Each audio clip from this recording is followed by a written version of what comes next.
Loading.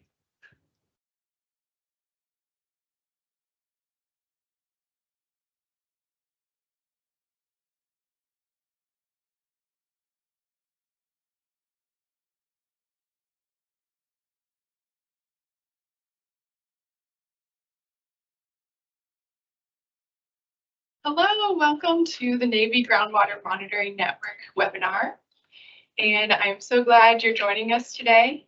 Definitely let us know if you're having any technical difficulties at this time. You will see a Q&A icon at the top of your screen, and so you'll be able to just let us know if there are any issues on your end.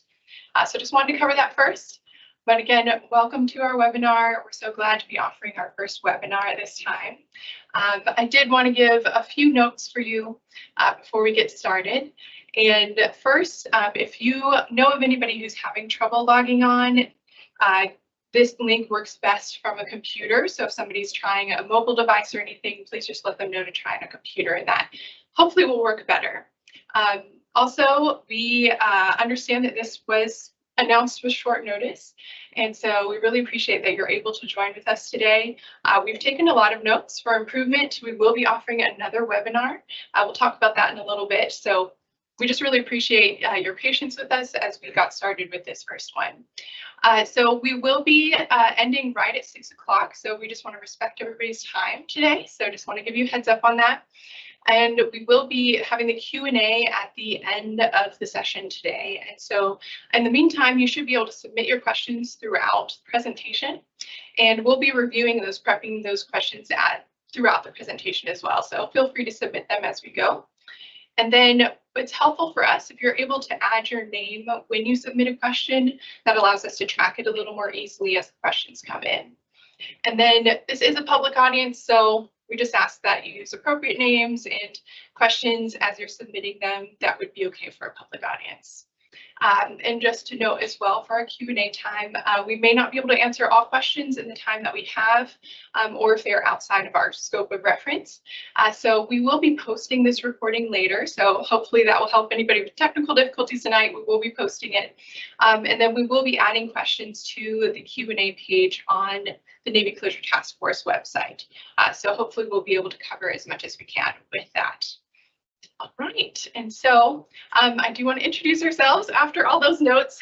My name is Lila Castellano, and I am a civilian community liaison with the environmental and remediation team under Navy Closure Task Force. I grew up in the Southeast on the mainland and am now a permanent resident here, located in Oahu. So I am very glad to be part of this team. It's definitely a privilege to be here and to have an impact on such an important issue.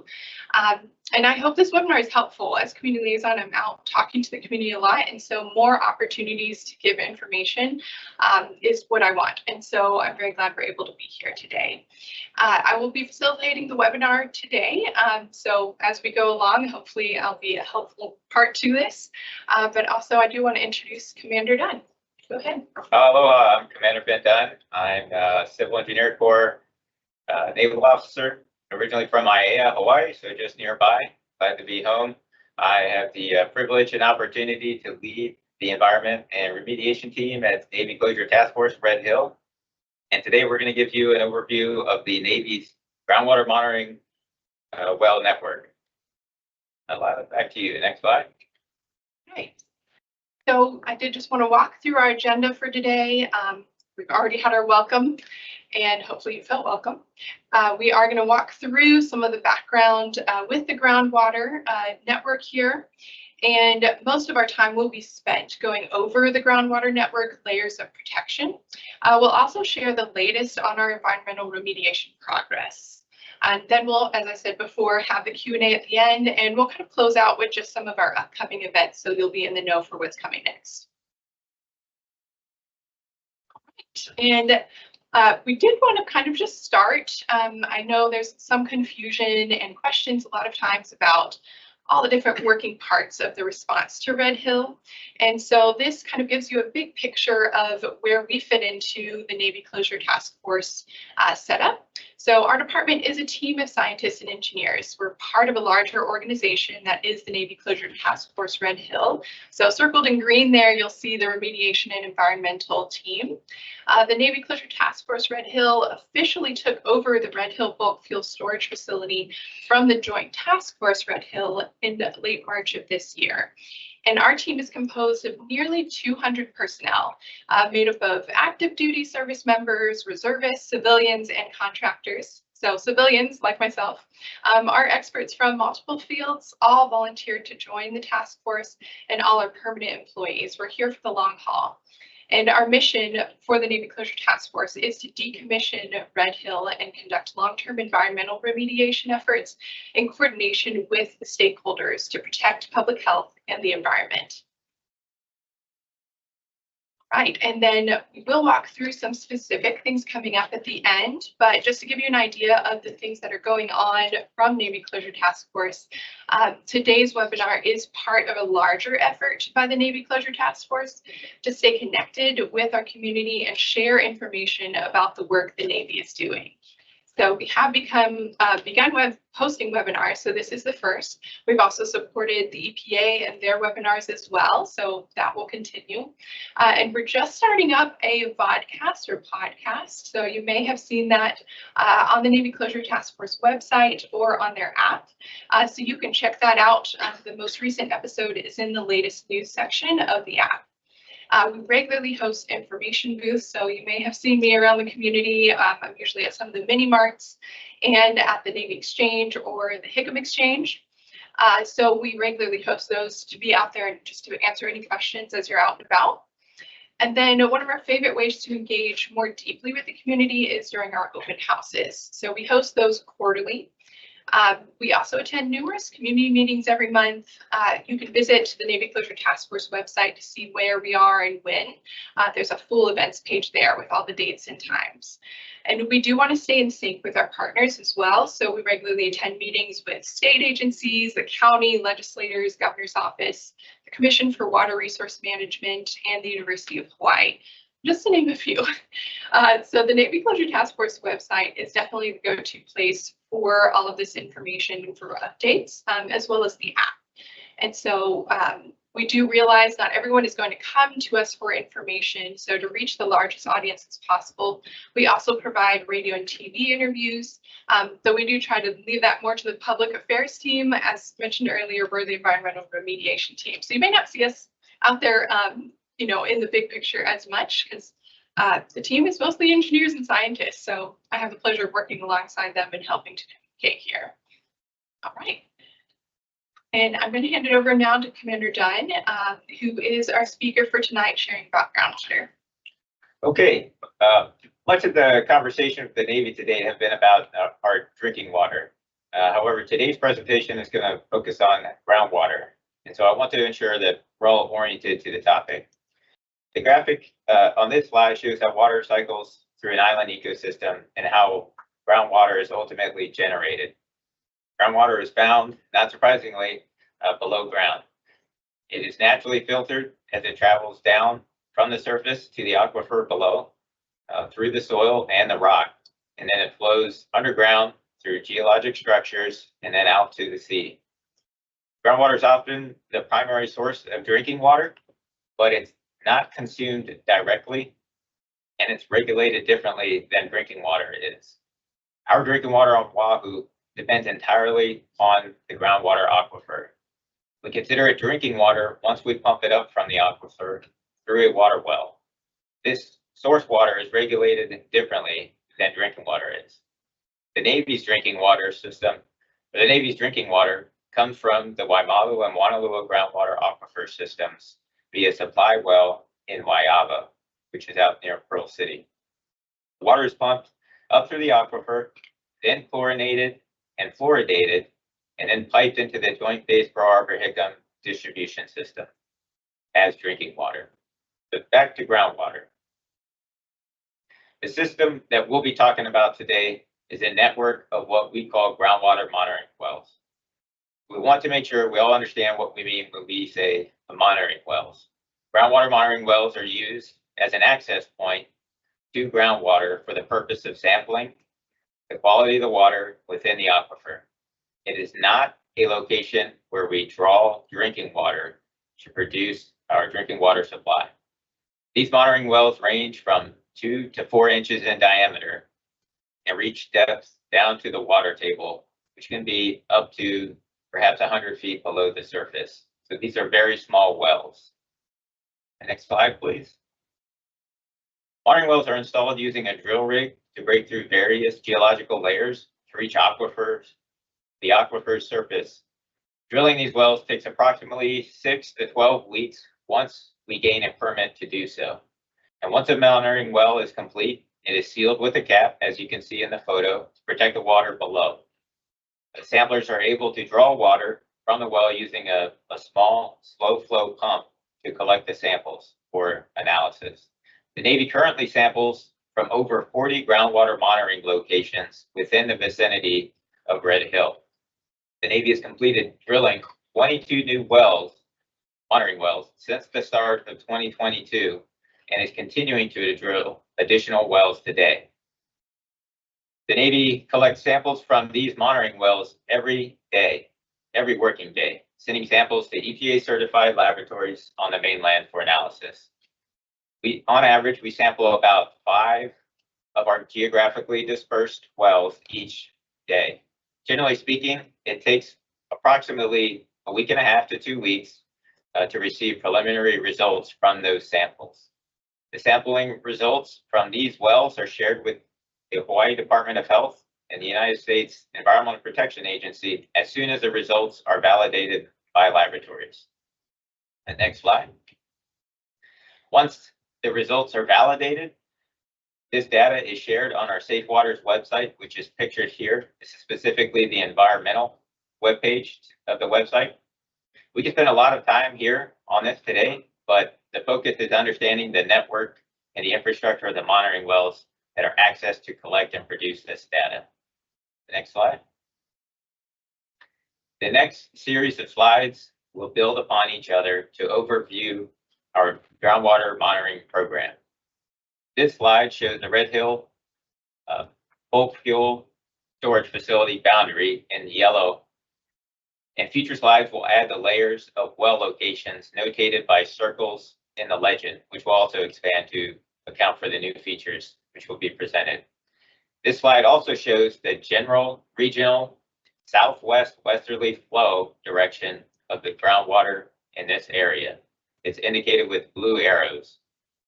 The groundwater flow is supported by a model published by the U.S. Geological Survey and previous versions of the Navy's groundwater flow model, and a forthcoming model which the Navy is finalizing as we speak this month.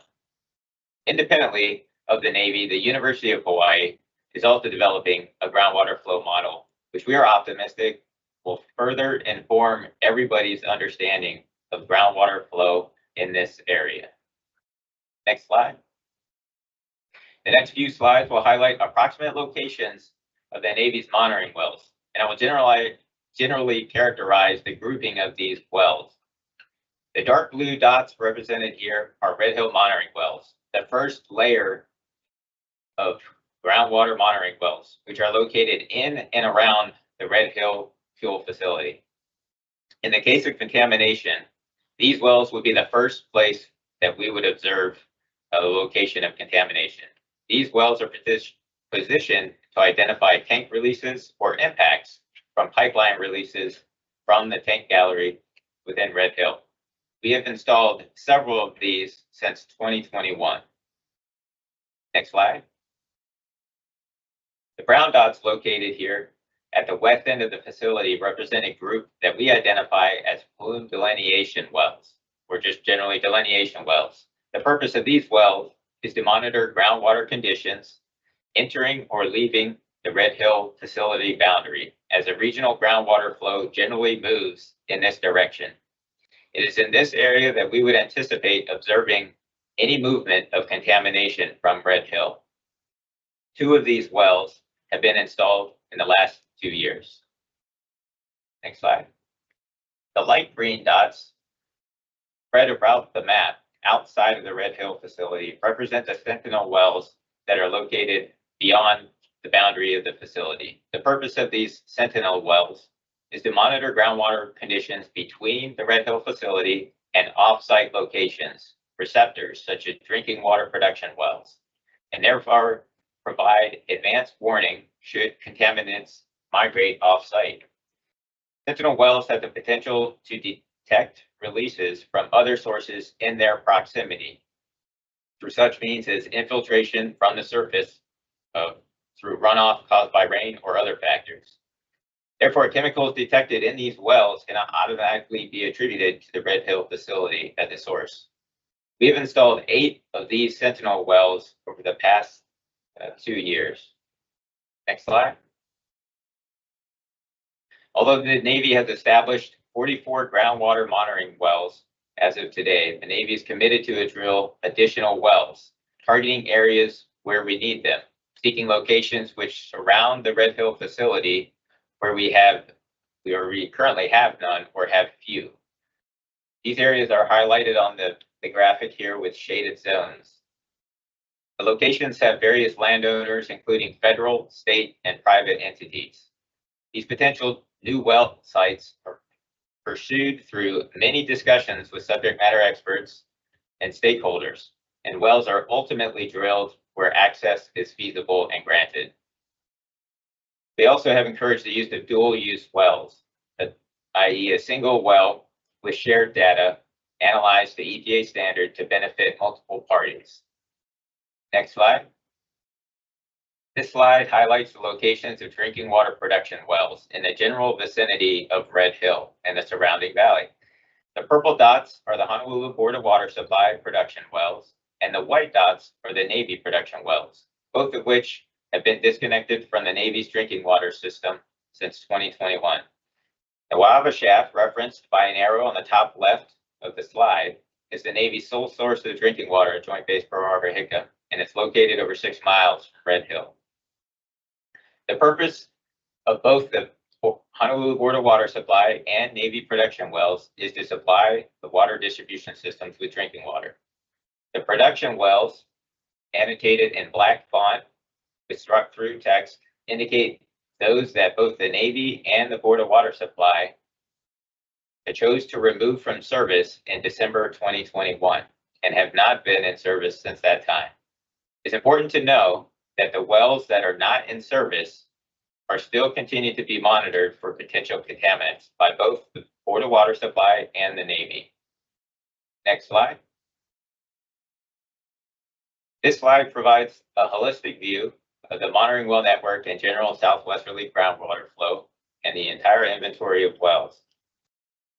It also shows locations circled in red and orange where the Navy has observed sporadic detections of total petroleum hydrocarbons, or TPH, and petrogenic or fuel-related polycyclic aromatic hydrocarbons, or PAHs, in monitoring wells within the Red Hill facility.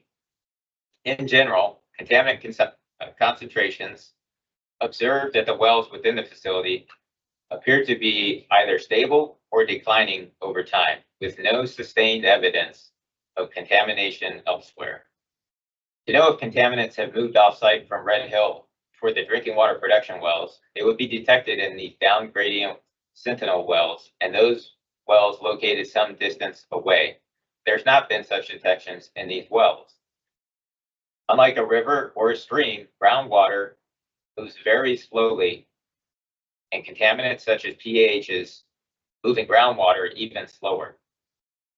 The data collected to date indicate that there is no movement of contaminants outside the Red Hill facility. Additionally, since January 2022, the Navy has continued to operate the Red Hill shaft in order to maintain a capture zone in the aquifer, ultimately to draw on-site contaminants out of the aquifer and pump out and prevent migration elsewhere off-site. This concept is similar to a drain in a bathtub. When you activate it, the pumping draws the water to it instead of in another direction. Next slide. Now we'll talk about our environmental remediation activities. While we continue to monitor contaminants at Red Hill, the Navy has also begun planning and initiating remediation activities or cleanup efforts at the Red Hill site. The site assessment is really the foundational effort, and it will identify the presence or absence of fuel-related contamination at the site, and it characterizes the nature and extent.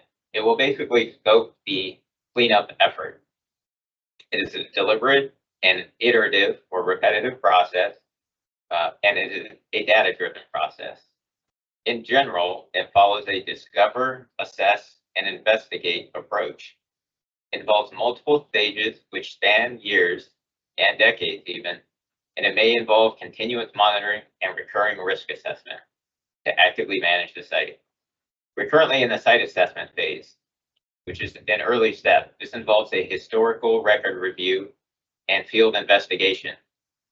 It's a long process, and we do not want to go too fast. And we want to do it right. The Navy will not sacrifice thoroughness for the sake of expediency. We are following the process, but we are not waiting to explore remediation technologies that are available, and have begun a few concurrent pilot studies to pursue this. In addition to the site assessment, the Navy is also conducting concurrent remedial investigation for PFAS at Red Hill. This project is executed under the CERCLA program. I'm pleased to share that through close coordination with and feedback from the regulators, both the Hawaii Department of Health and the EPA, the Navy has agreed to expedite the schedule and expand its PFAS sampling efforts at Red Hill for this project. The Navy is committed to addressing contamination at Red Hill and is committed to the preservation of our community's natural resources and Oahu's aquifer for current and future generations. This concludes our presentation today, and we'll now shift into the question and answer portion. Again, please submit your questions in the webinar's Q&A feature, and I encourage you to share your name as well. Lila, over to you for our first question. Right. Well, as it often happens, we moved a little more quickly than expected, so we do have some good time for questions. So definitely feel free to send any in. As we mentioned earlier, this is the environmental and remediation team that's part of Navy Closure Task Force. So lots of scientists and engineers. We have really tried to filter this information down so that it's easy to understand, but I know there's a lot of technical and new information or new terms. So feel free to ask any questions. So hopefully we can help understand it more. And for our first one, actually, this is an easy one to answer. Will the slides be available with the recording? Yes, we are planning to upload the slides and the recording to the Safe Waters website. It will also most likely be available on the Navy Closure Task Force website. So keep an eye out on both of those resources over the next few days. And then for our next question, capture zone sampling results, where can those be found?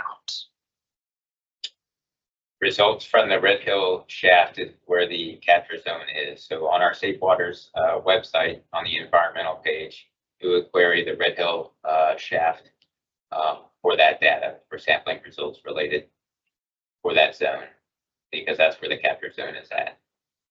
Okay. And so if you head to the Safe Waters website, and you would click on the environmental side. So when you first go to the Safe Waters website, you'll see two options. You'll see drinking water and you'll also see environmental. So the drinking water has that interactive drinking water map, as well as all the information about the drinking water monitoring. The environmental side has all of this information. So all of the remediation response and what we're working on about Red Hill.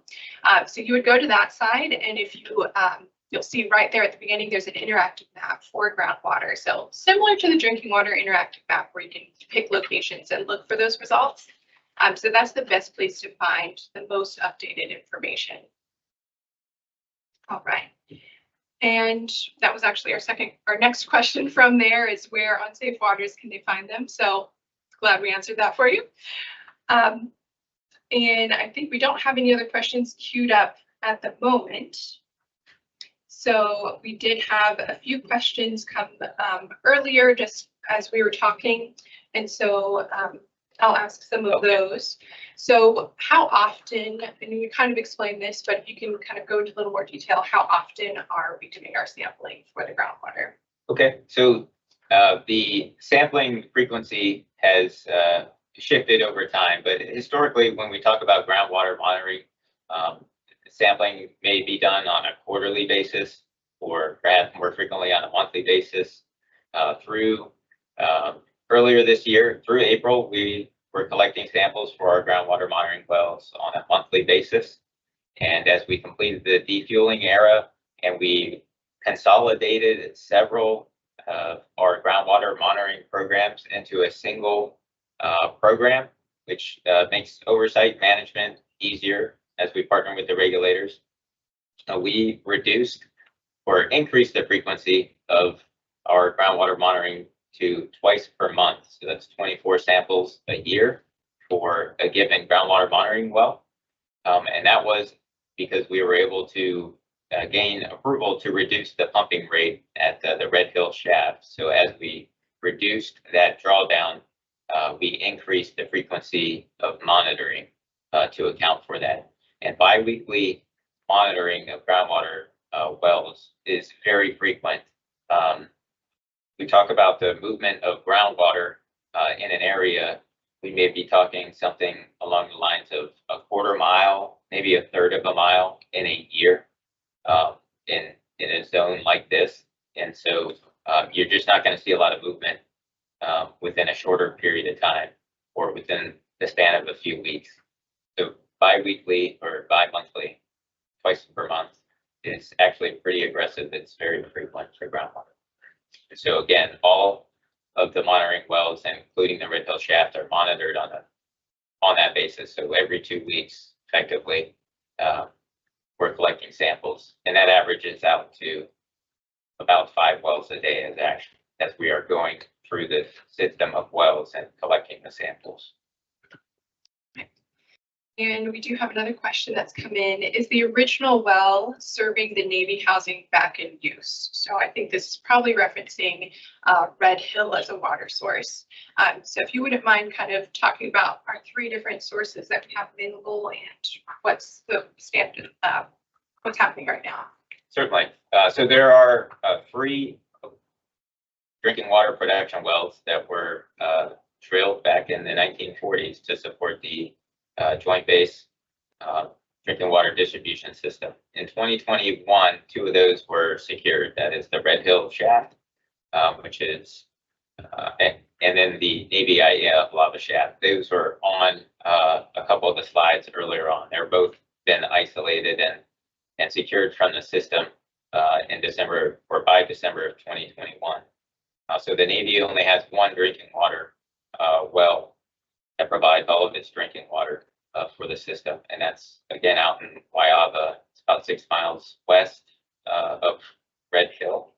And so the Red Hill shaft, which is the well that we talk about often, and it's included in this groundwater monitoring program, since it's not a drinking water source at this time, has not been restored. But the Navy does have plans to bring that well back into service once we're able to continue the remediation and then provide the adequate infrastructure to treat that water source so that we can use it again.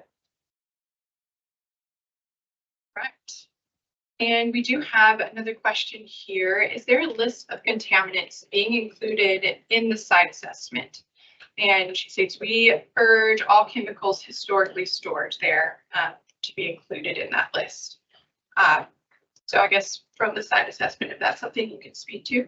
Certainly. So the site assessment is a focus on fuel-related contamination as the facility is a bulk fuel storage facility. And so analytes that are considered within the realm of fuel-related indicators for petroleum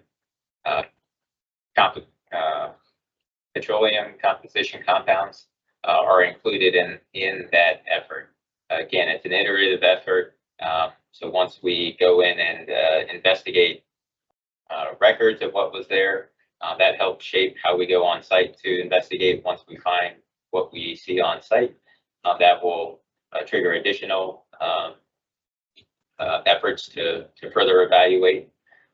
Separately from that, there is the PFAS remedial investigation. So PFAS is accounted under that similar effort, but it is a separate effort. Okay. And thank you for submitting more questions. These are great. I'm glad we're able to share and answer your concerns here. So the next one that we have is, what is the shaft number? So I think that's probably referring to like the Red Hill shaft or any of the shafts and how they're designated. Thank you. So we have a team member who's been able to help us out. So and this is the Red Hill shaft. Okay, so if you want to kind of answer that. They are designated by numbers, so that's a good question, so that we can kind of clarify which ones they are on when you're looking at the groundwater data. So yeah, on the safe waters, so it's Hotel Delta Mike Whiskey 2253 tag 03 is the designator for the Red Hill shaft. And I think we might be able to type that reply on here as well. Okay, great. So hopefully that's helpful. And then the next question that we have is, does the Navy believe contaminants are traveling along the regional groundwater flow? So can we kind of discuss that? So we don't believe that the contaminant, that there is substantial contaminant migration across Red Hill and offsite.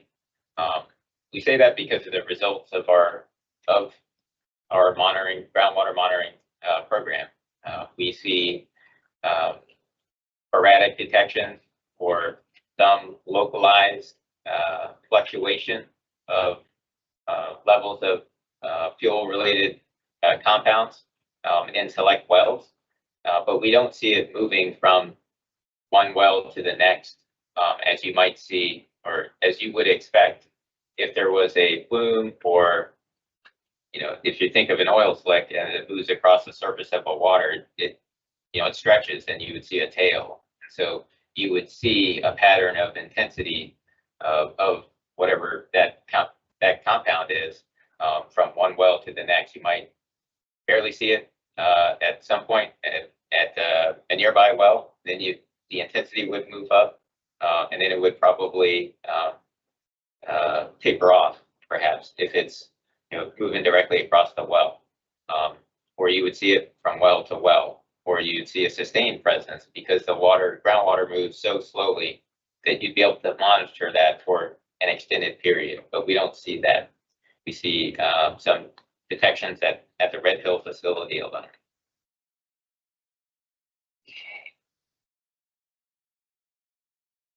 Right, so we do have another question on here. It came through, but I think it only partially came through, so I want to give them a chance to resubmit it. So it looks like it says, I would like to see BWS wells in my perhaps valley. So if you submitted that question, if you want to resubmit it, maybe we can see the whole question. Hopefully we can answer that for you. And I think it looks like you might have submitted the question in the name section. And so there is a name section, and then there's a section to put your question in. So hopefully we can get that answered for you. So I'm going to move to the next one. Can you confirm what was said regarding an aspect being treated under the surplus superfund process? So that is what I covered today is our groundwater monitoring well network, and that informs multiple efforts, but the remediation activity that I briefly overviewed was the site assessment, and that's fuel related. So targeting that specific contaminant or chemical concern. The PFAS remedial investigation falls under that program.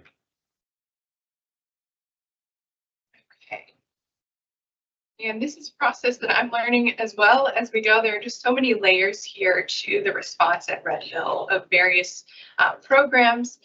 So what we mentioned earlier, where we're the environmental remediation team, we're responding to really the water source at Red Hill and the remediation of the area, whereas Navy Closure Task Force is also tasked with closing the fuel site. And so there are many projects in response to both of those issues in the same location. So that's something that I've found really helpful to understand, as it may seem like there are so many meetings and so many different projects going on, because it is, and it's a complicated problem that we're facing. So we are trying to take the steps as carefully as we can, and like he was saying earlier, not rush things so that we can respond in the best way. So thank you for asking those questions. And our next one is, did the Navy provide filters to contain the contaminants? There was a news article that mentioned that the Navy was installing water filters for the contaminated well. So I'm not sure what that might be referencing. Perhaps maybe. Do you mind repeating it? Yeah. So did the Navy provide filters to contain the contaminants? There was a news article that mentioned that the Navy was installing water filters for the contaminated wells. That might be what you mentioned earlier, where we're pumping out of the Red Hill shaft. So yes, the Navy is actively pursuing the reactivation, the recovery of the wells that were secured in 2021. And so the Navy has installed granular activated carbon system treatment systems at both the Red Hill shaft and the Navy IAEA lava shaft. And those are effectively filtration systems to pick out the contaminants of concern for either well. So in the simplest terms, yes, those are filters, and they are there. And we are looking to put in a permanent system for the Red Hill shaft. Right, and so we are moving to the next question. Why are there no monitoring wells installed along the direction of the groundwater flow beyond the property line of the Red Hill facility? Okay, yes, great question.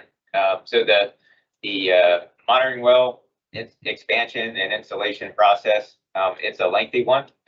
We only have access to select properties, so you can certainly drill wells at will on the Red Hill facility, or if we partner with other federal entities, then we can drill wells in those locations. But otherwise, it's a process of coordination and requests and appeals to state, city properties or private entities that may or may not want a monitoring well in their property. And so there has been numerous discussions over the past few years as we continue to target ideal locations to put monitoring well in or around in the greater distance of Red Hill. We have installed a few at the correctional facility nearby Red Hill, and we are targeting, as the graphic on the map indicated, multiple areas in the Halava Valley to drill more wells along the H3 corridor and west. And then we also have just another request for the number of the Red Hill shaft. So I don't know if we can just reply to that one directly. Okay, perfect. So we're going to reply to you and just type it out for you. Sorry, it was too quick for you. All right. And then, the next question. Who is the lady speaking? Is she a fuel expert? So my name is Lila, and I'm the community liaison connected to the environmental and remediation team here. And so how I might describe my role is I'm not a technical expert on this team. The majority of our team are scientists and engineers, because we are the ones providing the environmental remediation response for the grounds and the water at Red Hill. And so my role in that is basically to take complicated information and find a way to communicate it. So I'm able to do that either through our info booths where we talk about the drinking water in response to concerns at home. So we do have our water quality action team. So if you call the call center for that, our team responds, and I'm part of that team as well, just to help facilitate and answer any questions. So I get the privilege of working alongside great engineers and scientists and is sitting in on the meetings and hearing all this information and just hoping to be able to communicate it in ways like this and just try and find simpler ways to put it so we can all understand what's going on. So that's who I am. And let's see. Is the closure task force going to be at the RAM tomorrow night? Is this question. It's a good question. I believe we will have representatives present. There will be multiple Navy representatives from a few different organizations present. But yes. Right. And you can see typically all of our events are posted on the Navy Closure Task Force events page.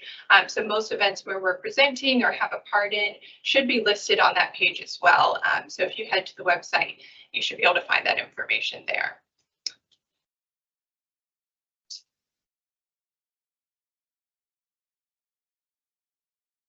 So I'm just queuing up the next questions here.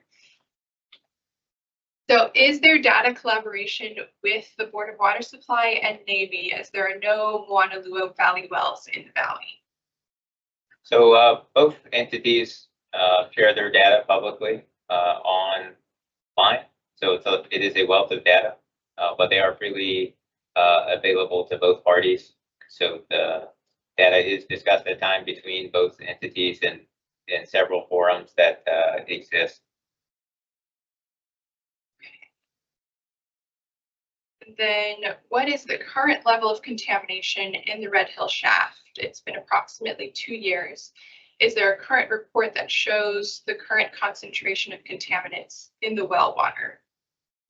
So I would again query the Red Hill shaft data for that the intensity or the presence of the chemicals there. We don't generate specific reports to show, but we are working on tools that provide more regular updates, and we'll hang them on the Safe Waters website, the Navy Closure Task Force website. We're currently in the process of developing those, so there will be more information in a more packaged and easier to understand manner for the community members out in the public. Okay. And I think just to answer that question a little bit more, I know we touched on it in the presentation, but can you talk through a little bit about how the pump is working at the Red Hill shaft, just so they can understand the contamination there and how we've responded to it? So the Red Hill shaft, although the pipe infrastructure has been disconnected from the distribution system, we have continued to operate the Red Hill shaft pumps so that it draws water out. And since December 21, January 22, before we put the gas systems in place, we've been operating the Red Hill shaft. And that operation or that pumping has created a localized drawdown area, which is what we refer to as that capture zone. And so we cycle those pumps and continue that drawdown area. And then we pump that water out just straight from that drawdown through the gas system. And then that is treated and then discharged into the Halava stream just by the Red Hill facility. Okay. And we've got a few more questions coming in. So this is, says Red Hill Monitoring Well 02 has been a longstanding contamination problem. What are the plans for remediation? So we will, that's exactly what the site assessment process will reveal. Part of the challenge with the Red Hill facility or Hawaii in general is complex geologic composition of the subsurface. And so it's not homogeneous or it's not consistent. So it's very hard to model what the subsurface conditions are. But the site assessment field investigation phase will investigate the site. It will basically delineate and identify the bound of the contaminants on site, and we'll follow up with evaluating what remediation or cleanup technologies are available in industry but are practical to use on the site itself.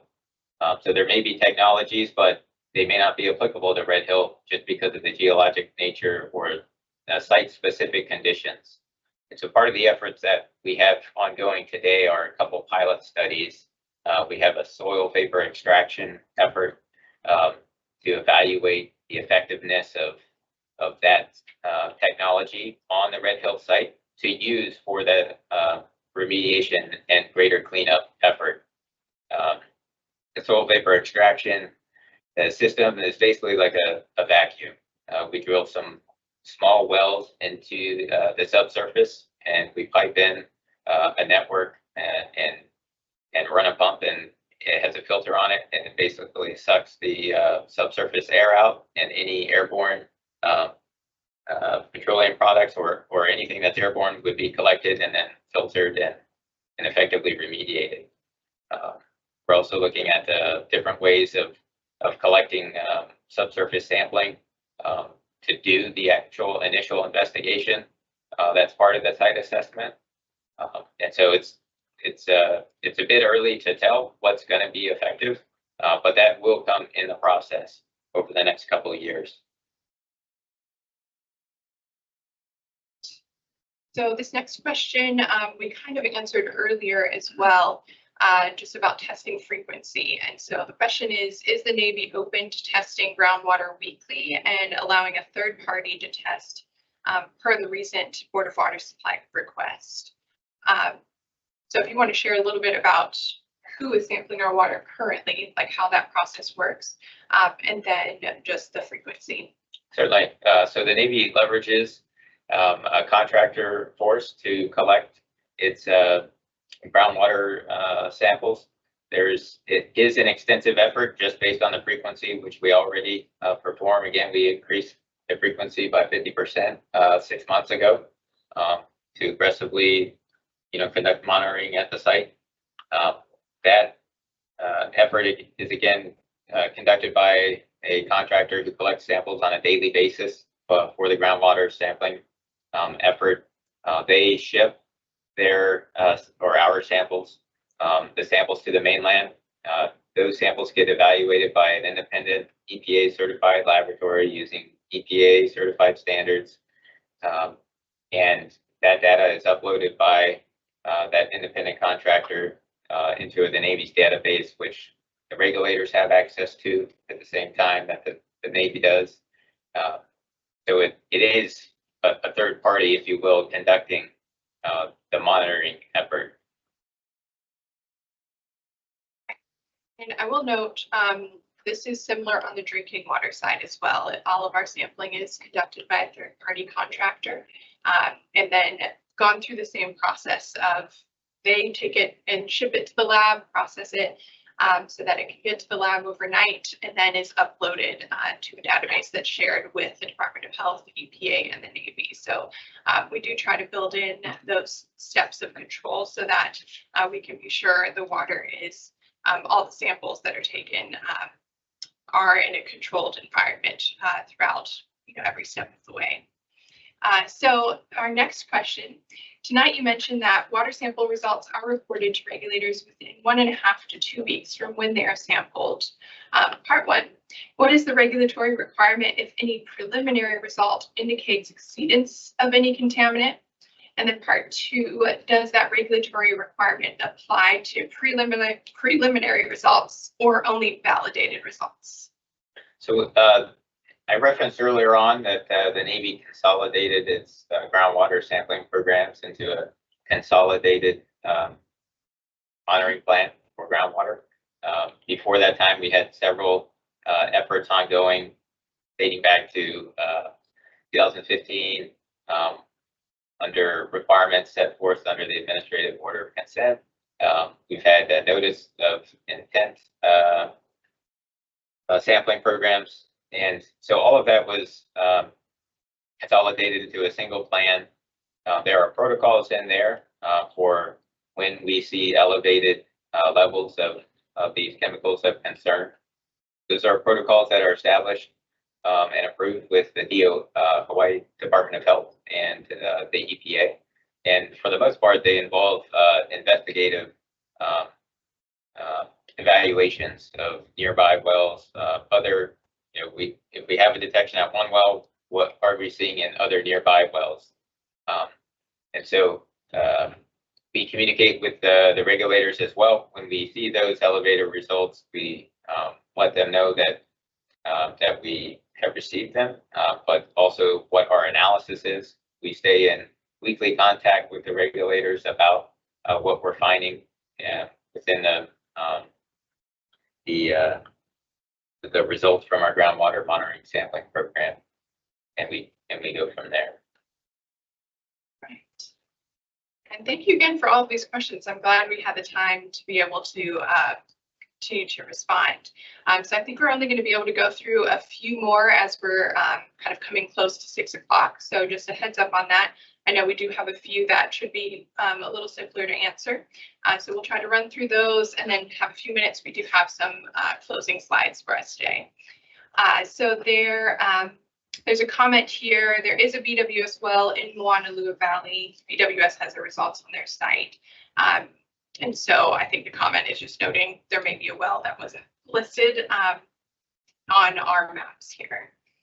Yes, there are Board of Water Supply monitoring wells, groundwater monitoring wells in the vicinity of their production wells. The wells that we highlighted for BWS today are their drinking water production wells. And again, many of those have been isolated and not serving the system for the last couple of years. Okay, and then this question is, and I'd recommend once we post this, you can go back, we'll have a slide that kind of talks about the site investigation start and end, but they're asking, when will the site investigation start and end? It's a great question. So we're looking to get after the site, the field investigation under the site assessment effort in early 2025. We have talking almost on a near daily basis with the regulators about that. It's a pretty extensive sampling effort involved in that. And so we have some preliminary efforts that we want to help inform that effort. And so we're looking to work through those. We're doing we're taking preparations today to get after some preliminary data collection that will help us inform how we go about those samplings, that sampling scheme for the field investigation. And so we'll be looking to get into that in January, March, Q1 timeframe of 2025. So looking forward to it. I'm going to tie in another question that's here. Based on all your experts, when can the Red Hill well be brought back online? Are we looking like 5 years, 10 years, 20 years? So I think that's kind of tied to this question as well. That's a great question as well. We'd certainly like to bring it online as soon as possible, since we only have the one drinking water source. But there's a lot that will go into that well recovery. We're certainly collecting a lot of data now. We don't have all the infrastructure in place. We have that interim GAC filtration system in place today, and we're making improvements to that now. But we need to build a permanent treatment facility, and that's a pretty long, deliberate process. It'll take years. So we're a few years out from regular use or normal use of that well, to say the least. And the last two on here, I'll just tie them together as well. It's who's your third-party contractor, who pays them, and then who monitors those contractors? That's a great question. So we use a suite of contractors to do a bunch of the work across Red Hill. We have different contractors for the pipeline removal.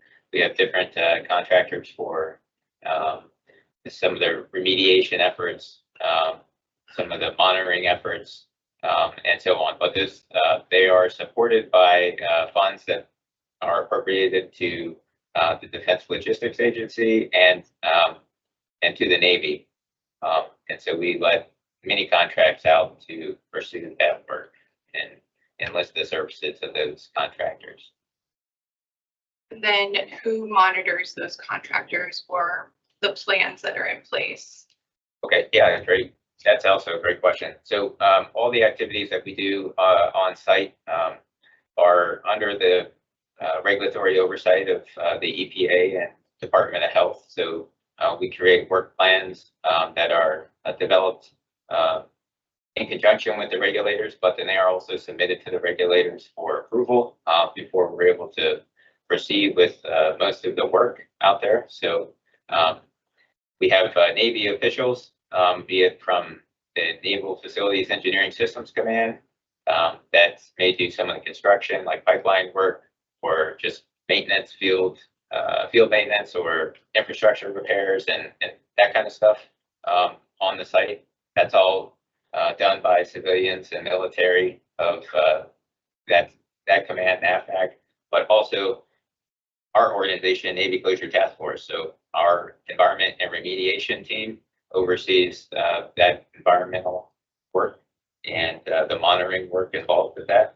And then some of the other departments within the Navy Closure Task Force oversee the tank cleaning, the pipeline removal work, and then the follow-on closure work, which is predominantly executed by contractors as well. We have a team of military and civilian technicians that oversee those contracts and the performance of that work.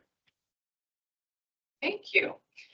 All right, so we are going to go ahead and close the Q&A session at this point, and move on to our ending slide. So thank you again for all of those questions. I'm glad we were able to answer those and had the time to.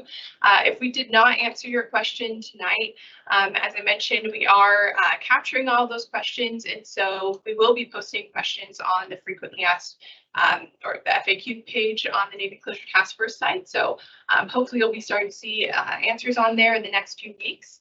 And then again, we will be posting this whole recording of this session as well as the PowerPoint. So hopefully those will be available soon as well. So on this last one, you'll see our upcoming events. We just want to highlight a few things for you. So good news, our next webinar is going to be October 16th, so you're getting a little more heads up on this. And we will be discussing the groundwater flow model. And so we'll be getting a lot more information from that session. So October 16th, we are also going to have registration available for that one. So just be on the lookout. We'll be sending out announcements for it. We have an information booth this Thursday, so I will be out there, and that's going to be at the Halsey Terrace Mini Mart. So come check it out. We'll be there typically around 10 till 1. And then it's good we're almost done because my voice is going. And then we do have our open house coming up. It's going to be mid-November, so we'll have a lot of announcements coming up for that as well. And like we said earlier, there are a lot of different ways to get information, so just be sure you're either connected through the app, checking our websites, and looking for announcements through the Joint Base general information chain. So thank you again so much for attending tonight. We're so glad we can provide this information in a more direct way for you, and hopefully it's helpful for you. So have a great evening. Thank you.